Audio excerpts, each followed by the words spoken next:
Public speaking शिकणं अत्यंत महत्त्वाचं आहे. बाहेर कुठेही पब्लिक स्पीकिंगचे क्लासेस नाही, पण बाहेर गेल्याबरोबर तुमचं पब्लिक स्पीकिंग सुरू होतं. तुम्ही समाजाशी एकत्र येतात. 2 पेक्षा जास्त माणसं संवादामध्ये एकत्र आले असतील तर त्याला पब्लिक स्पीकिंग म्हणतात.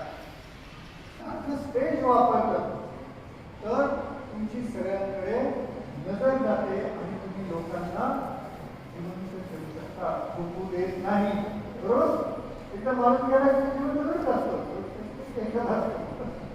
ओके, तर ते महत्वाचं आहे. पण तिने दिलेला जो पॉइंट आहे तो तर अतिशय महत्वाचा आहे. तो म्हणजे हातवारे. बघितला की कोणाकडे बघून हातवारे करतो? तुमच्याकडे बघतो. तुमच्याकडे काही नजरेने बघतोच आहे, मग हाताचा का बरं वापर करायचा? तर मी ज्या नजरेने बघत असतो त्या नजरेमध्ये मी जर हातांनाही शब्दांवर जोर दिला, कपाळाच्या अंगावर दिल्या, डोळे मोठे केले, बरोबर नाही? नाही या शब्दावर जोर दिल्यामुळे डोळे मोठे केले. तुम्ही सगळ्यांना प्रश्न विचारता की तुम्ही 75 कंट्रीज ट्रॅव्हल म्हणून फिरला आहात का वर्क म्हणून फिरला आहात?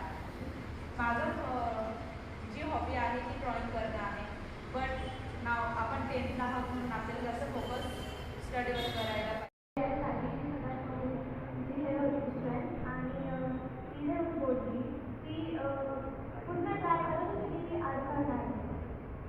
विचारल्यावर पण तिने पहिल्या हातवरती केला आणि सगळ्यांना सांगितलं ही खूप मोठी गोष्ट होती.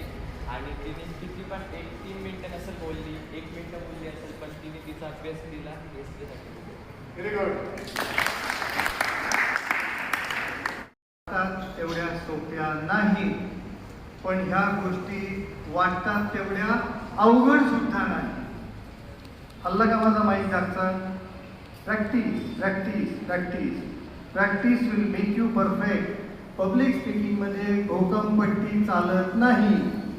एक्सटेम्पो म्हणजे असं उभं राहून बोलायला लागतं. In my studies, academic excellence, I am currently trying to excel in both my sports and study. My family background is not. फार